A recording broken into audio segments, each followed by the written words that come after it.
Amber Vinson holds a special place in medicine. She's one of a handful of Americans to have contracted Ebola and survived. One of the few people here in the States that can, provide their blood for research and, maybe something wonderful can come out of it. At X Biotech, an Austin-based biotechnology firm, Amber will donate her blood to a team of researchers. Her blood, after being exposed to Ebola, is special. We assume that the people that survive it have survived it largely because they have some very good antibodies. Remember Ebola survivor Dr. Kent Brantley of Fort Worth.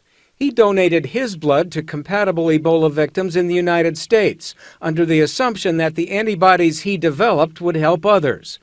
X Biotech and Amber Vinson hope to take that process one step further, to make a drug out of Amber's antibodies to help others fight the disease. Before I've talked to any company, people would say, well, you should sell your blood for however many hundreds of dollars for, but that's not where my heart is. X Biotech will donate 5% of its gross revenues on any Ebola drug emanating from Amber to care for Ebola victims who can't afford care, wherever they are. We were going ahead with this project on the basis of making it available to everyone, one way or another.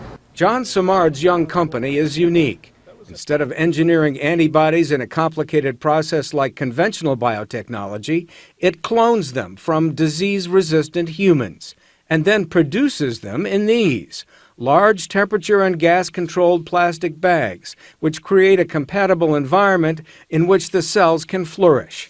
We can produce unlimited quantities of this unique antibody that this patient will have in a very, very simple, low-cost infrastructure. This is where X Biotech manufactures its drugs. This room was set up at a fraction of the cost of traditional biological drug companies. That means lower costs and cheaper drugs. Because they're actually made out of true human genetic material instead of conventionally manufactured genetic material, also means the drugs are less prone to create adverse reactions. The process still begins with the tricky task of isolating Amber's antibodies and determining how they will react with some of the genetic material in Ebola. We have to make some model proteins that are associated with the virus to see, and then see where the antibodies interact with them.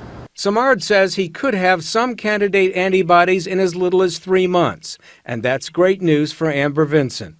I want to do what I can to help. The nurse part of me really wants to be a change in the world, and this is, a step I can take to help the next person out.